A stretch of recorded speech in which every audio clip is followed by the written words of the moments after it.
And I took a wonderful 5-day workshop with Anne Randolph, who's just a brilliant teacher. And I started to write vignettes about the collapse of my marriage and where I was, and got such positive responses as I would read them and share them that I thought, I think there's something here. So that was 5 years ago. So it wasn't like I said, I'm going to write a memoir, and I sat down and wrote it. It really evolved from that. Welcome to Writers' Voices with Monica and Caroline. I'm your host, Monica Hadley, and with me today is my co-host and mother, Caroline Kilborn. And hello, everyone. I hope it's nice where you are. Spring's coming. Yeah, you keep saying that. Yeah, I know. Well, Ron used to say that, you know. He was a farmer. He used to say that all the time. Well, of course, we're recording this in mid-April, and for a lot of people, winter is coming because the new season of Game of Thrones starts this weekend. And that's the big thing in Game of Thrones. Winter is coming. Oh, I see. Yeah. So, well, Mom, why don't you let our listeners know who we will be speaking with today, or whom we will be speaking with. Today we're speaking to the author of Too Much of Not Enough. It's a memoir, and Jane Pollak is the author. She was born in the heart of the Midwest in Columbus, Ohio, but she inherited the city gene from her New York City native parents. When she was 5, they returned the family to a neighboring suburb of White Plains, where she grew up. She graduated from Mount Holyoke College, and a BA in studio art and theater, and an MA in art education from Columbia University, Teachers College. So this book is, like I said, a memoir and extremely interesting. Welcome to Writers' Voices, Jane. Pleasure to be here. Thank you so much. And are you in Manhattan today? I am in Manhattan in my wonderful apartment. I'm so happy I'm here. So getting to Manhattan was kind of a long journey for you, and that's it was pretty much what this book is about, isn't it? You know, it is. It's, you know, I had a vision. I had gone to Teachers College here in 1970-71, and I loved it, but I thought you either have to be a student, very rich or very poor, you know, to live in Manhattan. And I never was any of those things. But when I was separating and getting divorced, I used to come in all the time. I lived only an hour away in Connecticut. And a friend and I were at theater together, and she had moved from a neighboring town to New York City, and she said, "What's keeping you in Connecticut?" And it was the quintessential question, because my work was virtual, my marriage was over, my children were grown, and there was nothing keeping me in Connecticut. It was just an epiphany. It's like, oh my gosh, now I can go to New York, which I've always wanted to, and the pieces fell into place very quickly and very easily for me. And in fact, I've never looked back. I'm so happy here. In fact, your children were in New York also, weren't they? So it's funny. They all three were in New York. 2 were married, and then they slowly moved away. My younger daughter moved to California almost right away. My son had a baby and moved to a neighboring town in Westchester, Rye, New York. And my daughter is still there, but she helped me look for apartments. And we found my apartment on the very first day. It took me longer to find. Now I own my own apartment, but for the first 3 years I rented not too far from her, and that was really a pleasure, you know. And New York can be so daunting and not welcoming, but we got in with a realtor. There's something called Street Easy. We saw 5 or 6 buildings, and when we got to the one where I eventually moved, it was like, this is it. You know, it was so clear. Mm-hmm. They had a space, and I moved. It was, you know, from conception to my reality, it was 18 months. And things don't really happen like that, you know, most of the time. It's pretty remarkable. Well, congratulations. Thank you. Your memoir is really kind of, to put it into sort of, perspective, you're a woman who lived a very traditional life, growing up in the 50s and 60s, coming of age, but following a very traditional, get married, have children, learn to teach as a backup plan. I've had a conversation recently where we're talking about women my age, and I'm just a little bit younger than you are, and where when we were growing up, we had like 3 career options open to us. Yes. Other yes. than being a housewife. You could be a secretary, a nurse, or a teacher. Exactly. Yeah. Right. And you were more or less happy in that life, but then the bomb dropped and it all exploded. And your memoir is really about the second act being better.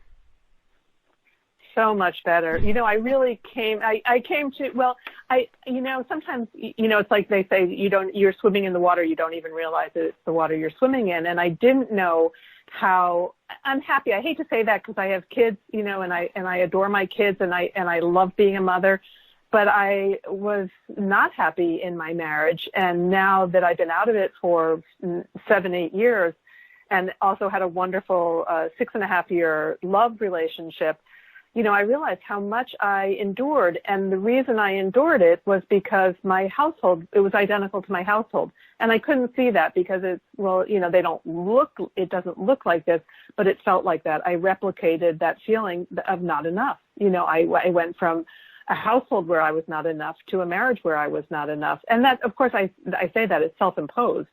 And then, what I talk about in the memoir, in Too Much of Not Enough, is how I came to value myself so much that I could be resilient and bounce back after the marriage collapsed because, he didn't want me to change. He loved the traditional housewife when I wasn't really a housewife, I did teach and I raised kids and I always had a side business, a side hustle as they call it now. I was always making some money. But my kids, I was fascinated by the whole, learning of childcare. And also what I realized is as I was raising kids, what I had missed as, in my own childhood, the nurturing I didn't get. So I was reparenting myself through other mothers who I was meeting who were also full-time moms. So it all needed to be, but I didn't know it at the time. I just knew that was the path that I was on. Mm-hmm. You write about learning from Lamaze and from La Leche League, which is for breastfeeding mothers. And most of the things that you wrote, I did the same things. Oh, I'm happy to hear that. Yeah. And I had never had those frank discussions with women ever. Talking about our bodies and that we were allowed to touch our own bodies. No. And I was shocked when this woman said, I felt inside and there was a little lump and my doctor said, what were you doing with your hands in there? And I was thinking, what were you doing with your hands in there? And then I read Our Bodies Ourselves and it's like, oh, it's my body. It's my body. And that was not something we were taught as children. If you're almost my vintage, doctors were revered. They had the answers, and you didn't ask the questions, or they'd say, oh, where did you go to medical school? it was just very rote in those days. Mm-hmm. Yeah, Mom, you have some stories about standing up to doctors, don't you? Yeah, but I didn't for a long time. Yeah. There were a couple of times you were the product of one of them. Oh, really? Yeah. You want to talk about that, Monica? I don't know, Mom. Pregnant. Do you want to talk about that? Well, I had my gallbladder removed, and I was pregnant with Monica. But I had to have my gallbladder out because I was having attacks constantly. And so when I have muscle spasms, and I still have them in my in my body, and I was having them. And so these interns in the middle of the night came in, and they said, well, we probably should do some more X-rays to make sure you're not in labor. And I said, no more X-rays. And that was the first time. It's memorable. It's memorable when you speak up. And the thing we were told by the Lamaze instructor, you don't want silver nitrate in your child's eyes because that they could go if there's a possibility of syphilis. I think it was, and I thought, well, there's no possibility, of that. I know, and I said to my husband, just in case. Don't you think she doesn't need it? He goes, well, just let her have it anyhow. And so I was intimidated. Not that I suspected him of anything, and I don't think there was anything. But hey, I was, you're lying on the delivery table, and I didn't have the advocate saying we don't want it. We want her to be able to see me, after she's born, and not be blinded with this silver nitrate stuff. So, we were well instructed, and I did ask for a few things, but I was very intimidated. It was all changing. And now I wouldn't consider a doctor, who wouldn't allow me to ask questions. Do you know if they still do that for newborns routinely? I believe they do. Wow. Really? Oh, well. I believe they do. I think so. Yeah.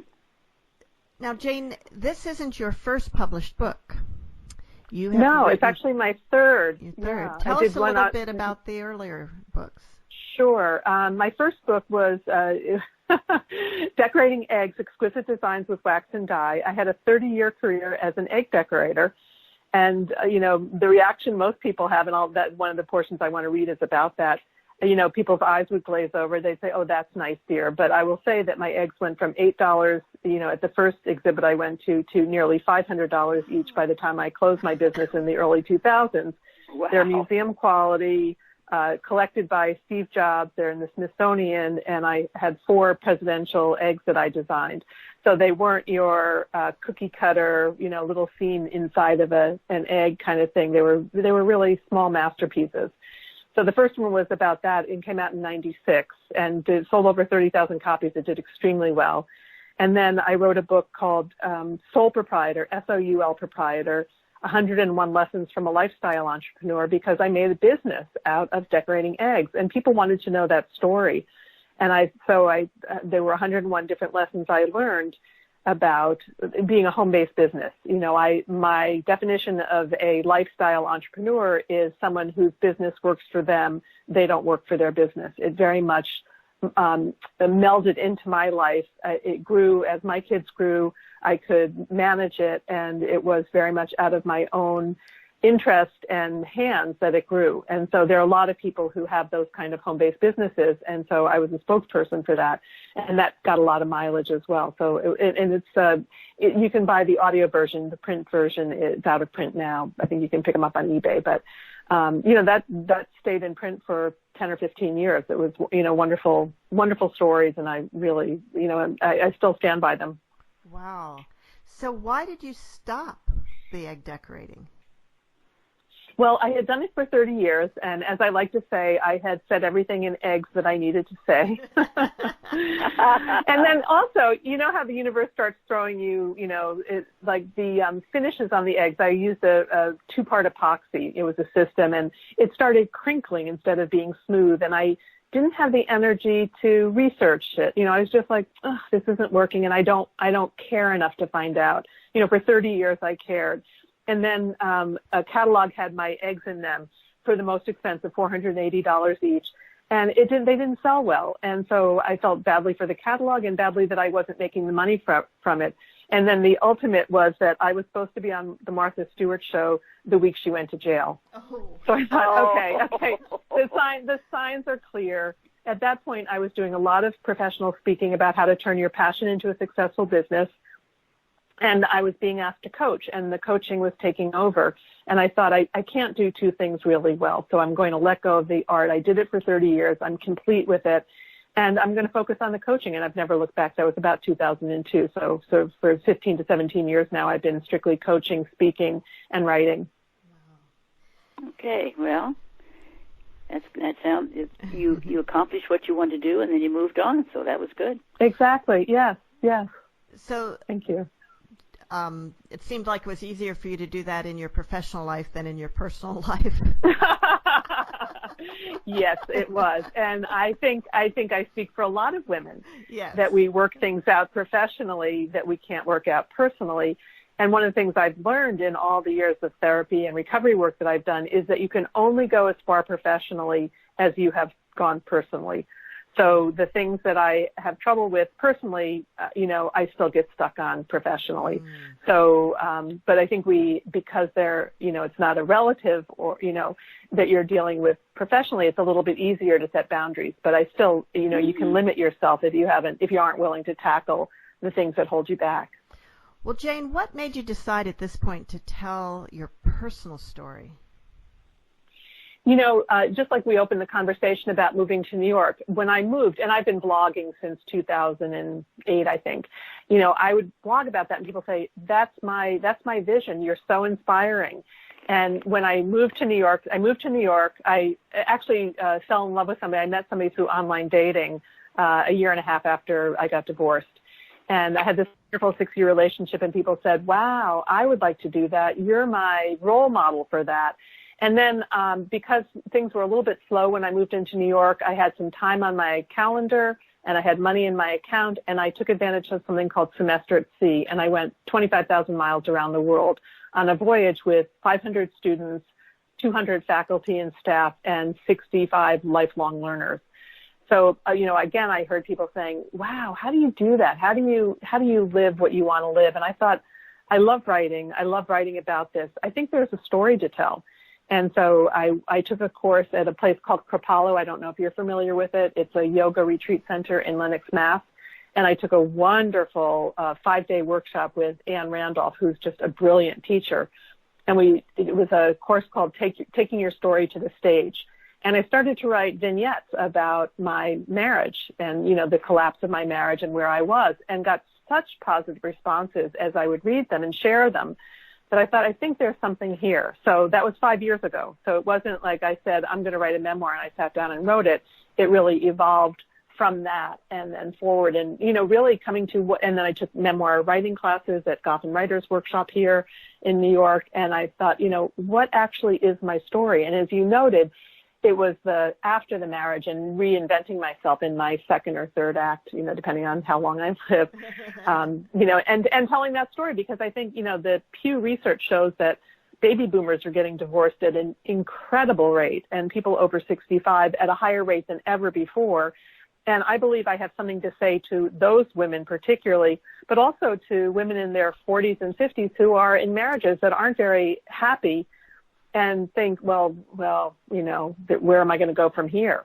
And one of the things I talk about in the book is, being on the dance floor. You probably have had this experience at a wedding or something, and the band leader says, anybody who's married less than 5 years, sit down. Less than 10 years, sit down. And then there are just a few couples standing at 20, 25 years. And I wanted to be the last couple standing. I had devised that marriage was the ultimate goal in life, and I was going to stay married no matter what. And when that was taken away from me, when it was no longer, I felt like I was free floating. I didn't know how to be. And I think a lot of women are sold a bill of goods that the only way you exist and show up in society is through marriage. So I wanted to disabuse people of that. It's, I've never been happier or more fulfilled than since the marriage. And I did not want the marriage to end. I want to be very clear about that. I did not want it to end. But then there was, evidence that I couldn't look the other way any longer. And I thought, okay, then there must be another reason for me to be moving on. I didn't know what it was, and I had to live it out. And that's what I want. That's what I talk about. You're listening to Writers' Voices with Monica and Caroline, and our guest today is Jane Pollak, author of Too Much of Not Enough, a memoir. Well, you have a lot of details about your childhood and your early marriage, and I just wonder, how in the world do you remember all those things? Some of them were seared into my memory. I started probably journaling, in the early 80s. So I was in my, 30s and 40s. So there was a lot of things I kept track of. I'll speak for myself. When I was unhappy, a good place to record it. I didn't have a best friend for a long time. I didn't have a place to bring that. And so I would write it down. And so I had a lot of written things. And then there are things that were just seared into my memory because they were so transformational. I'm not sure what the word is, life-changing. Yes. And defining moments as a child. I was such a shy kid. I know it's hard for some people to believe that, but I have a very extroverted older sister. And so there wasn't a lot of room for me. So, I was a goody-goody and shy and mommy's favorite and all that. And that paid off for a number of years. And I think, what's interesting in the family system is that you still fall into those roles. So, knock on wood, my siblings are all alive. And when we interact, I do fall into that, and I do see how I'm regarded. So, some things don't change. So you're laughing. You know what I'm talking about, right? Yes. Yeah. Yeah. You have a scene where you're having dinner with your siblings and your parents, and how each of your siblings is acting out their role and so forth. Yes. And so, yeah. Yes, it's the Bradshaw model. He called it the family mobile. And in every family, particularly dysfunctional families, he refers to, and it wasn't an alcoholic family, but my mother had mental illness, which was undiagnosed, but they said there's the lost child, the mascot, the hero, and the scapegoat. And I was absolutely the lost child, even though I thought I was the hero, for a long time, because we all got good grades, but I thought, I'm just quiet and perfect. And I realized, no, I'm the lost child. My mother would say, if I started to complain about something, she'd say, "Oh, not you, Jane, not you. You're like, you can't be ill. You can't, need my attention. I've got to pay attention to the scapegoat over here. She's the one who's driving me crazy and, smoking in her room and going out with boys." So, I was the lost child. And families, if you look at families, they fall into those categories. So pretty religiously. Lost child, hero, scapegoat, and what was the fourth one? Mascot. My sister was just adorable, and she would she would just make everybody laugh and dance. And, look at me, I'm so cute. Or it could be the joke teller. My brother was an amazing joke teller in the funny one. Yeah. But it distracts the parents from whatever the issues are that they don't want to look at. Mm. And there were many in our family. Now, this is a good segue into a topic that usually comes up with memoirs, which is how have your family members reacted to this? It's a really good question. And my siblings were among the first to read my first draft of it. None of them have read the final copy. And they, how shall I say, they didn't really dispute it. One sister said, I thought this was really funny. She said, "We definitely played Ginny dolls in Meredith's room, not in our room." It was like she was adamant about that. It's like, okay, if that's, none of them disputed how difficult our mother was. And that was not up for question. They did not dispute how unavailable emotionally my dad was. But sort of logistics, it's like it didn't happen that way. And memory, there are books and essays on memory and how people remember. So, what I say at the very beginning in my acknowledgments is, this is my memory. And, they can write their own. I think it was Anne Lamott said, and my siblings have not been unkind to me, but she said, you knew I was a writer. You should have been nicer to me along the way. So I wouldn't write it. So, but my kids, they will not read it. It's about a time in their lives that they have a certain mythology, and I'm not a mom who would say, "Oh, I want you to read my book." I understand, and I will not, in any way force or even, in no way demand that they read it. At some point they may want to, but my ex-husband read it and thought it was fantastic. I wanted to quote him on the cover. Ex-husband thinks it's fantastic. He's an English teacher.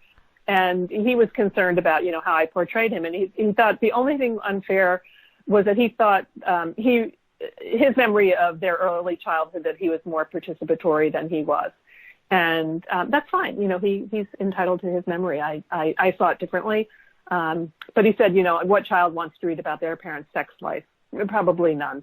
So I'm not, and I don't want to embarrass them. And I don't talk a lot about that because there wasn't a lot of it. So, but they may not want to know that either. Right. And right. they're free not to. But at some point when we're dead and gone, they might say, "So I wonder what it was like for Mom." And I certainly didn't want to know much about my parents, but this caused me to want to know much more about them. And unfortunately, we don't have all the digital records that we have now for, what my parents were like as kids. So it's only what they told us and how it played out. And your mother is no longer with us, I'm assuming. Both of my parents are gone. My dad died in 1993, my mother in 2005. Yeah. And I'm actually kind of surprised that your ex-husband was so supportive. Me too. Me too. Yeah. But he didn't deny any of it. But he was, he's got his own stuff. And that's for him to, if he ever chooses to write it. What I say early in the book is that we went to couples counseling early, and the counselor said, he wants to live in his own small box. And inside of his box is the Red Sox, Diet Coke, his English teaching, students and papers, and baseball and literature. And anything outside of that, travel, he did like movies. He wasn't going to budge. And as long as I stayed in the box with him, he was really happy, and that was fun. But that box started to get very small, and it didn't really include a lot of things I was interested in. So the more I left the box, the less interested he became, and he found somebody who fit right into that box with him, and he's with her now, and that's, God bless. I think they're very happy. My story is somewhat similar. I like to say that when I was married for 19 years, and I married very young, and I say, well, I feel like I was living his life rather than mine. Mm-hmm. And my life now is completely different. And we're on very good terms. In fact, he works for one of my companies, and that my son is running. And so, and he found somebody after we split up that wanted the same life as he did. And so they were a much better fit. We were 18 and 20 when we got married. We were like 15 and 18 when we started dating. I was 15, and so. At that age, you really don't know what you want out of life, and it's challenging. I mean, sometimes people get together young and find that they want the same things, but I think mostly one or the other is going to have to be doing a huge amount of compromising. And yes, and exactly what you're bringing up is why I wrote this, because what I want to do is free women up to tell their stories. To say, the same thing is happening for me. Either they're still there or they came out of it, and they can see that there's, so much potential afterwards. Oh, yeah. And I admit I was also very encouraged by the fact that you found love again, but it sounds like from the way you're talking about it that relationship ended? It did end. And I, for a variety of reasons, I would say, he had an anger issue that didn't really come out early on, that became more evident as things were waning. And we never lived together. We lived 2 hours apart, and that was actually very nice. But it was he loved me so much and was so good to me, and we had great sex, and that was something that was really missing in my marriage. And so where I am now is, I don't know that I want a too intimate a relationship, but I would like to, I said, it was funny, when I was dating before I met this man, I met several guys, and one said, this woman just put so many boundaries around our relationship. She wanted to have dinner on Tuesday nights and a sleepover on Saturday night, and that was it. And I thought, I'm noting that down. That sounds really good to me. Like dinner in the middle of the week, little nookie, and then a sleepover on Sunday, bye-bye, And I thought, I'm going to borrow that, because my life is so full and so rich, and I have children and grandchildren, and I don't need to be defined by marriage anymore. I did for a very long time, and then also to know that I was loved, lovable, and sexual, because I didn't know any of that. And so I had all that, 6 years of plenty. And now it's like, you know what? I don't need that to define me anymore. So I feel like I'm in a really nice place, and, widely available right now. Maybe in May that will change when this broadcast, but, I'm putting it out there, and I'm leaving, the doors are wide open. Yeah. I've been single now for 23 years. So I was married 19, single 23. And was in a relation. I had a couple of long-term relationships, but not in the last few years. And every now and then I think, oh, maybe I should try and find somebody. And then I think, no. I don't know when you, I'm a coach. I'm a coach, and I can just, the energy in your voice is so low. Like, I don't think that's what you want. No, I don't think so. Like Mom. I don't know when you'd have time, Monica. I don't know when you'd have time. My life. It sounds like you're running a lot of businesses, cool. and yes. Yeah. And I travel a lot, and I have kids, and I have grandkids, and I have very close men friends that I hang out with. And so there's no lack, and so it's hard to figure out where I could fit somebody else into that picture. Tuesday nights and Saturdays. Sleepover. Exactly. You're free to borrow that. Frida, it's yours. It's yours. I give that away. Well, Jane, why don't you read a little bit from Too Much of Not Enough? I'd be delighted. I'd like to start at the beginning to set the tone and really what happened, and then I want to read a piece about my career and then about dating. So Great. Here we go, and stop All me right. if I go too long. No So Chapter 1. After 37 years of marriage, Ben and I are meeting in a therapist's office in Wilton, Connecticut. My theme song throughout the marriage has been "We Can Work It Out." But at this session in March 2010, Ben takes out a typewritten memo stating that another woman has become, in quotes, very important to him. The cliche of going cold with bad news is actually happening to me. I hear only silence. The sounds in my brain are a whoosh of nothingness and an inner dialogue. Did I just hear what I think I heard? Did he say he's in love with someone else? These thoughts are drowning out whatever ambient noise is actually around me. There's only a dull hum sending pulsing sensations between my ears. I'm aware of the texture of the couch I'm sitting on. The weave of the herringbone scratches my palm as I tug at a fuzz ball that's nestled between the threads right next to my thigh. The diagonal lines of beige and brown intersect to form the pattern. I stare at these woolen marks and sink into their repetitiveness for what feels like an hour. I pull closed my sweater, the gray buttonless cardigan we bought in San Francisco on a chilly August night so many summers ago, and I tuck my hands under my legs for additional warmth. Present again, I note that this statement by Ben signifies the end of my marriage because infidelity is a bottom line, non-negotiable. I'm also aware for the first time that another woman finds this man attractive. In our early coupledom, I tried to tell Ben how good-looking he was, the glory of his speckled gray-green eyes and the water moon curve of his sweet smile. But after years of his deflecting my compliments, I wish I were taller or I hate my hair, not to mention gravity's downward pull, this beholder could no longer see that original beauty. All I can think when I hear his words is, where did I go wrong? How did I miss this? Was there evidence I overlooked?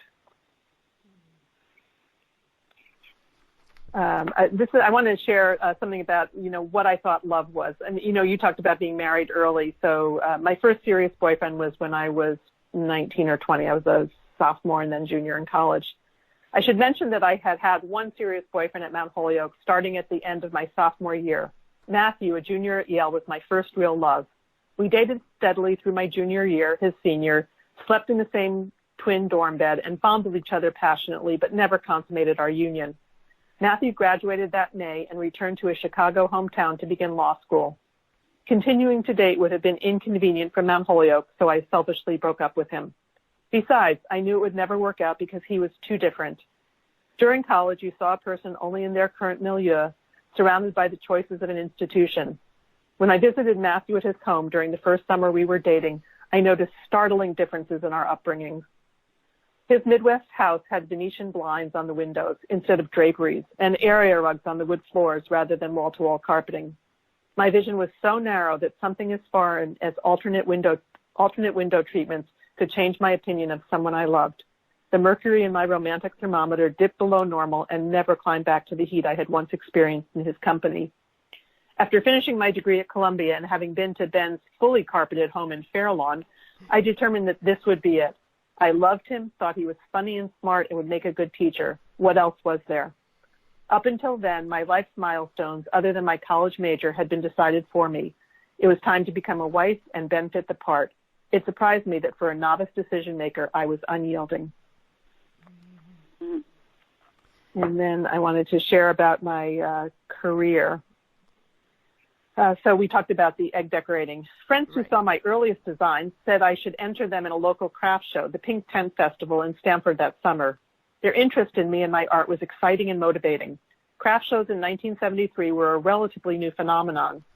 The one coming up on the large green near the Mill River was in its second or third year. Other than displaying and selling some of my pen and ink drawings in college, I had never put my artwork up for sale. But I went through the motions to apply, carrying a dozen of my eggs to show a jury member a few months before the event, being accepted, and then creating inventory, a booth, and a logo. I named my company An Egg by Jane and became a small business owner. Two things happened at that show in July that began the arc of a 30-plus year career. My booth consisted of a card table and tablecloth with my work displayed in a variety of holders. I priced each egg at $8. Strangers approached my booth, took out their wallets, and paid me money for my art. Not friends, not relatives, but complete strangers who weren't there to make me feel good, actually parted with their own hard-earned cash to purchase an object I had created. More surprisingly, an older woman with white hair and formal posture extended her hand to me, admired my work, and introduced herself as the special events director from Bloomingdale's. She asked if I'd be willing to conduct a Ukrainian Easter egg decorating workshop at the Stamford store the following spring. My first thought while packing up my booth after that show was, it's so easy to make money selling your art. Said almost no one ever. Right, exactly. But I was confident, and it was, they call it, that's beginner's luck or uninformed optimism. So I have another one. Do we have time to read a couple more pages? Yes, sure. Okay, great. Okay. So after my marriage, I certainly mourned for a good 6 months. And then I thought, well, I'm just going to try this online dating thing. So this is about that. I'd been aware of online dating since the inception of Match.com in 1995, but had been relieved that it was not something I'd ever need to partake in. I'd watched my older daughter dabble in JDate, the Jewish matchmaking site, and how challenging it had been for her, although she did meet her husband that way. I couldn't imagine subjecting myself to that kind of scrutiny. Craft shows were hard enough, putting out all your goods for the public to walk by, handle, and choose to buy or not to buy. Now I would be the product up for grabs. Plus, at 62, I know I wasn't in a popular demographic. Most men my age preferred women in their 40s and 50s, I told myself. Lying about my age wasn't an option. At what point do you explain that to the person you've met, and how? I hoped that I would find someone who appreciated a woman who traveled the same decades as he had, who also needed afternoon naps, and who was comfortable in his own skin. While it sounds easy to get a profile up online, I was not your slapdash kind of person who'd rush something up there just to have it listed. Like everything else I did, I preferred to post a handcrafted, from-scratch portrait of myself. Fortunately, another friend of mine had begun coaching women over 40 in the dating arena. I hired her to write my profile and consult with me about how to answer the questions. She interviewed me at length and wrote a touching, comprehensive, and real narrative that included humor and irony. The fact that I loved NPR and Howard Stern would make sense to the right guy. Cast a wide net, she advised. Don't make specific income, education, or height a requirement. You might miss a great guy out there who has everything else you want. There are plenty of intellectuals and Renaissance men who don't have a string of initials after their name. I trusted her and forged ahead. I opted for the handle Campo Walker, referencing Campo Beach in Westport, the most soothing place I knew. I was hoping to attract someone for whom that rang a bell, as I did a 3-mile circuit there several times a week and would love to share that with a man. It's a cliche to say that you like walks at the beach, but I thought my name choice was better than that of another woman who advertised herself as Weston Wench. She had to shoo guys away with that alias. Admittedly, she was younger and prettier, but I hardly concealed a not-so-tacit agreement that would benefit the men who contacted her. I hired someone to take photos that conveyed that although in my 60s, I looked younger than my years and had a shapely body. More than one potential match asked how recent my photos were.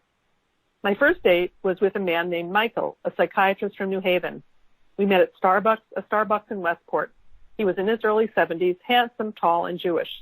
I couldn't help thinking, this is what Mom always wanted, though I couldn't complete the sentence, speculating about whether she would have wanted him for me or for herself. He and I talked comfortably, standing at the counter as I ordered a tall decaf with cold soy milk. I'll have the same, he told the woman in the green apron, offering her a $10 bill. I liked his ease and command of the situation. I began comparing him with Ben in my mind. My ex would have been visibly nervous and might have asked, are you sure they have soy milk? Not wanting to create an embarrassment for me or by association. Throughout my dating life and still, I subconsciously made those comparisons. After an hour of flowing conversation at a table in the middle of that coffee emporium, Michael asked me if I'd like to have dinner on Saturday night. As with the first experience I had selling my art in 1973, I thought I had this dating thing all figured out. That very first contact and date with Michael was going to be it. I'd found my next mate. What's the fuss been about? I go online for a few weeks, meet an attractive guy, bingo, why all the complaining? I mentally flipped my hair with the fingers of my right hand and raised my chin triumphantly. Not so fast. That weekend, our dinner at my favorite vegetarian restaurant got off to a rough start. I'm usually accurate about appointments and write down dates quickly and precisely, but there was a communications glitch somewhere between our establishing our next get-together while at Starbucks and my arrival that night. As I was driving to Bridgeport, my cell phone rang at 6:35 p.m. with an irritated Michael on the other end. For date number 2, this was inauspicious. I thought we said 6:30, he grumbled. I thought you said you were going to be 15 minutes late because of your son's event, so I was aiming for 6:45. I'm not far away, I calculated. He stood to greet me when I arrived and kissed me on the cheek. He'd chosen a table behind the main desk where we would place our orders. The restaurant I'd selected, Bloodroot, was self-serve, owned and run by a lesbian cooperative, and offered the most delicious, healthy food in the area. Michael escorted me up to the front of the restaurant, where we studied the chalkboard menu that night, talked to Selma, a co-founder, and decided what to eat. I felt a little funny being there on a date because I'd been a regular patron there for ages, most recently with Ben, though not in the past year since our separation. I had called Selma after making the date with Michael to let her know that I was getting divorced and would be arriving with another man. Mature as I thought I was, I still cared what others might think. I wanted to ward off any misconceptions before they might be uttered. It was important that anyone I date liked this food because what I ate was important to me. If I was going to have only 3 meals a day and nothing in between, I didn't want to waste even one. Clearly, Michael appreciated having been introduced to Bloodroot, another plus in his column. But during dinner, he completely dominated the conversation. For nearly 2 hours, he held court. I had the opportunity to learn a lot about his 2 marriages, 6 children, and extracurricular activities, biking and rowing, enough to know that he wasn't a match for me. I wanted a 2-way exchange and a man who was sensitive enough to notice if it wasn't. Even though I knew it was happening, I was still not the kind of person who could easily fit into the discourse. It's my turn, please. I spent decades in the role of audience with Ben. If on our second date my suitor, and a professional listener no less, didn't notice how one-sided the night was, I wouldn't be the one to educate him. This was great, he said as we were getting up to leave. Would you like to go for a walk? No, thanks, I responded. I'm ready to go home. So much for beginner's luck. If I had been 16 or 22 and had all the time in the world, I might have given it another try. But in my 7th decade, time was of the essence. The most important 4-letter word I learned in dating was next. And sometimes it's the word you hear rather than the word you're saying. How do you handle that? What do you mean? Meaning that the guys like when they next. reject you? Yeah, when they reject you. Yeah. Well, I have really good self-talk now. His loss, he doesn't, he hasn't looked into how amazing I am. I'm not, if based on, whatever information he has, if that's what he's basing it on, then, then it wasn't meant to be. Yeah. Now, Jane, you write a lot about recovery. Yes. Yeah. You want to tell us a little bit about how that fits in your life? Yes. One of the things about 12-step recovery is that, any anonymous programs is that you don't mention the particular ones that you're in, but you can say that you're in recovery, because they don't want to attach, any person with a particular branch of the anonymous association. So I'll just say that I'm in several, I've been in several of them. And what happened was that for the first time you went, and the format is pretty much the same wherever you go, is that there's an opening, and then every time somebody shares, you say, hi, I'm Jane, and you can define yourself, with whatever, however you want to define yourself. And everybody in the room says, hi, Jane. And then you have, a few minutes to share. And after you've shared, everyone says, thank you, Jane. Now, I have to tell you, in my entire life, up until I started age 41, I had never had that experience of being so listened to and then acknowledged for having spoken. In my family of four kids, you just, nothing was ever acknowledged. You spoke over each other, and, nobody ever said, thank you for that. Would somebody else like to share? It was just, constant, a barrage of talk. So that was very important to me. And one of the early things I say in the book is how I had to have therapy for the therapist to say, can you ask Ben if you can finish your sentences? I mean, that's how deep it was. And I said to him, would you let me finish my sentence? He goes, oh, I'm going to have to be so careful about what I say now. And, he went on, but he did let me finish my sentences. But that was what I was used to, being talked over, having my sentences completed for me. So this was head turning to me to say what to think about what I wanted to say. And, as a kid, I would pre-arrange everything I was going to say and then blurt it out. And I still do that.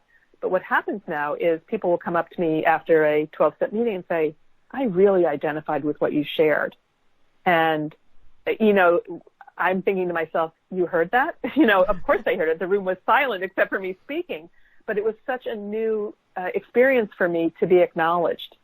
And, for anybody who hasn't been acknowledged, if that's how you grew up and your parents were always acknowledging you, God bless, you're so lucky. But in my family, it never happened. And so it was life-altering for me, and I couldn't get enough of it. But interestingly, I would go on Wednesday nights, I think it was 5:30, and my husband, Ben, would come home and he'd watch the kids. They were still maybe like 7 to 14 or something years old. So I wasn't abandoning them, but, I could leave the house for a couple hours. And the next meeting wasn't until the next Wednesday. It was a women's recovery meeting. And I said to one of the women, she said, I go every day. I said, I wish I could. And she said, God only gives you what you can handle. And I thought, well, that was very wise because, I needed a week to digest it, and then I would go again, and then I would go again. And one of the metaphors they use is that it's like peeling an onion. I take off that layer, and, there's another layer to look at. Take off that layer, another layer to look at. So, I talk about a relationship program and then also a food program because I used to cover up all my feelings with mint chocolate chip ice cream. That was it. It's just like, I don't have to experience pain because I don't know if you have Friendlies where you are, but, Friendlies was my favorite, pre-Haagen-Dazs, my favorite flavor of ice cream. And if I was eating a bowl of ice cream, I didn't feel anything until the next day. And then I would feel terribly depressed because sugar is such a depressant. And if I didn't have more ice cream on the agenda, then I would start to feel these very bad feelings. And so eventually I decided this is really doing me more harm than good. And I let go of sugar 25 years ago completely. Unless it's like the third or fourth ingredient, it's like, I don't eat candy. I don't eat cake, but now I can have sorbet, because it's the third ingredient and I'm not addicted to it. And what happens when you put down your substance of choice, whether it's alcohol, sugar, gambling, sex, whatever it is, a lot of feelings come up. And what 12-step recovery offers is alternative tools to dealing with feelings. And mostly, I like the expression I've been hearing lately, is that the opposite of addiction is connection. And so by connecting with people, isn't it nice on a soul level? Yeah. Fills me up in a way that I never got filled up as a child or even as a spouse. I never felt seen and heard. And in the rooms of recovery, I do every time I take advantage of going, which I do very regularly. And you don't realize what other people are going through until you reach out to them. And because everybody we all suffer from the same things, to a greater or lesser degree. And alcoholism, which so many people are affected by, and drug addiction and opioid addiction. The significant person in their life becomes unavailable to them, and they're not seen, and we're not seen and reflected. It's very difficult to know who you are unless you've got a very, very strong sense of self, which I did not. I've over the years it has built. And I heard today in a meeting, they said, let's not call it self-esteem, let's call it self-compassion. And the more compassion and love I have for myself, the more I can endure, the more I can face difficulties, because I know that I'm deeply cared for by myself and by my fellows. Okay. You had some private therapy, right? Yes, therapy. And okay. That's yeah. So which do you think is better, or is there enough? I think they're both really important. I hear some things in therapy that I would never hear in the rooms. I'll just recently I had a cold this week, and I had theater tickets Wednesday night, and I wasn't feeling well, and I had a therapy appointment. And I said, I don't know what to do. Should I go to the show? It's $65. I hate to give up the ticket. And she said, you suffer from, she calls it a humiliation of needs. I was not allowed to have needs as a child. And so I feel humiliated when I get sick. Like I shouldn't be sick. That's that lost child thing. I shouldn't be sick. Isn't that interesting? So, that is not going to come out in the rooms. I might hear somebody, and then I shared it with people and they can say, oh, I have that too. But I needed a professional really to, zero in on what I suffer from, and the anxiety that I suffer from, not being seen as a child is traumatic, really traumatic. So, it looked like I said early in the book, an early counselor said to me, "Did you hear what you said?" And I said, "You said I should have been happy." I was describing my childhood. I had everything. I had education, a beautiful home, clothing, food on the table. I should have been happy, and I didn't realize when you say should, that it actually wasn't, right? So, he picked that up early, but, somebody in the rooms isn't going to diagnose me or tell me. They can just identify with my experience and I with theirs, but to actually diagnose and help me symptomatically, I feel I need a professional. Some people don't, and that's fine. But for me, it's been, on and off for 30 years. When I was going through the divorce, I had one. And then recently, in the last 2 years, I started therapy again. And it's been incredibly helpful and eye-opening. Jane, let's talk a little bit more about your writing process. You mentioned that you started writing this in kind of vignettes. At what point did you decide, okay, we're going to make this a narrative and, a book-length narrative, and how did you go about doing that? I had to take lessons. After this class with Anne Randolph, I hired her assistant, a wonderful woman named Kate. I was writing these 3-page things, and she said, "Oh, this is gold. It's so wonderful." She said, "Can you try something longer form?" And it's like, yeah, I don't want to, And I really didn't know how to do that. And so I went to classes. I took a 10-week class at the Gotham Writers, and they were saying things. I said to them, I think I should be in the advanced class. I've written 2 books, and I was married to an English teacher for 38 years. I think I've gotten this by osmosis. And I go into the advanced class, and they're talking about major dramatic questions and having conflict. And I thought, what's a major dramatic question? I didn't know. And so I had to get educated. So I did take that class, and then I went back and started taking beginning or, Memoir 1, so that I understood that, every character, every person in the book has to have a need and a conflict of what they want to achieve. And they have to be treated with regard, tremendous regard. You can't just be me whining about my upbringing. Nobody would be interested in that, and they'd hate me. So I had to show that my mother came from such deprivation in her life, and her only response was she was very filled up by us when we were little, but then when we started to have demands, she couldn't handle it, not because she didn't want to, but because she absolutely was incapable of it. And that made us think, well, she's a terrible mother. But it was just that she was somebody who was so desperately needy. And that's where therapy comes in as well. She was a sick puppy. So it made me far more compassionate, for her. It didn't make me like her. She was very mean to me, very critical. I've just written a piece for Mother's Day. And when I got pregnant the first time, she said, I'd love to buy you a wardrobe. And I thought, oh, that's so wonderful. And we get into the dressing room. She said, how much weight have you gained? Your breasts are enormous. Oh, my. No, you don't say that to a 25-year-old who's, has body shame anyhow and is, it's a first pregnancy. What do I know? So I'm crying in the dressing room, and she's, berating me. So she just, she couldn't control herself. She didn't, I think she would have wanted to, but she had no model. Her mother died when she was less than 2. So she didn't have somebody caring and loving, taking care of her. So, and we all grow up with, children of children, really. Absolutely. Yeah. And we all do the best we can. And we do. Your mother did the best she could. She did. And there's so many things I'm grateful for. She was an entrepreneur before there were entrepreneurs. She had incredible drive, incredible creativity, and a passion for theater. And all of that I got. And it also, it had me do, if I'd had a loving, doting mother, we wouldn't be talking right now. I'd be out in my garden or something like that. I just I would have had a very different life. So I'm grateful. I'm grateful. So at what point did you decide this was a book? I'm such an optimist. I thought it was a book when I was writing the 3-page vignettes. Oh, okay.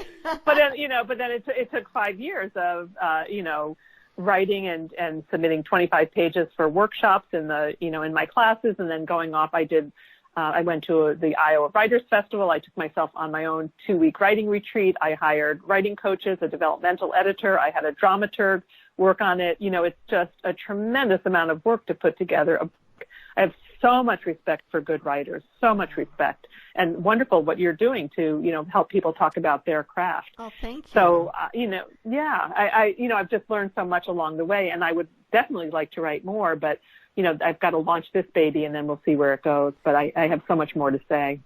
So tell us about your publisher and how you connected. Well, that was synchronistic also. I went to there's something called the Festival of Writers in San Miguel de Allende in Mexico, and I'd heard about it, and I decided I would go. It was 2 Februaries ago. And it was the first day. It was in a hotel and, outdoors. And I see this woman sitting there, and it's about an hour before it's going to start, and she has a computer. And I just sit down next to her randomly, and I said, "Oh, are you getting online? What's the password?" And we start talking, and then I said, "What are you working on?" She said, "Well, I've written a book." I forget the name of it, but she said it was published by She Writes Press, which I have heard of, but not a lot. So over the few days we were together, I heard more and more about it, met other authors there who were also involved with She Writes Press. They had their books with them, and they were beautiful. And then it turned out that a coach I had worked with, just a business coach I had worked with years ago, was her editor was Brooke Warner, who is the founder of She Writes Press. And I thought, when things start to come together like that, it was like, when I stopped egg decorating, because of Martha Stewart, when I hear Brooke Warner, She Writes Press, the the first person I meet. And so I submitted. You have to apply to be accepted by them. And I was one of 40 authors for 2019. And I cannot say enough. It's a hybrid model. So it's I pay for the print run. I paid for copy editing, but I did my own developmental edit. And then the share of profits is much more equitable, which it's not in a traditional publishing world. And I have much more control over it. They did the cover, which I love, and they chose the title, which I also love. So more will be revealed, but they hosted a conference we had 62 women authors there in November. I don't know another publishing house that provides that, where we were networking. We had Jessamine Ward come and give a keynote and a workshop. And then there were people from BookBuzz and, several, I'm trying to think, writers, publishing, PW, Publishers Weekly, come and talk to us, really inform us about the state of the industry. And it was so informative. We were there, I think it was 3 nights. It was just wonderful. And so they're a very special group, and they're growing tremendously. And I'm just very glad to have gotten, I think they're 6 years old, and I'm glad to have gotten in early. I've met wonderful women, and we have our own website, our own Facebook page where we support each other. It's all quite good. It does seem like there's a number of new publishing companies that are coming up and really doing some great work. And like you said, some of them are like a hybrid model. Yes. Some of them are more along the traditional line where they do a lot of the work. But I've noticed that it's not just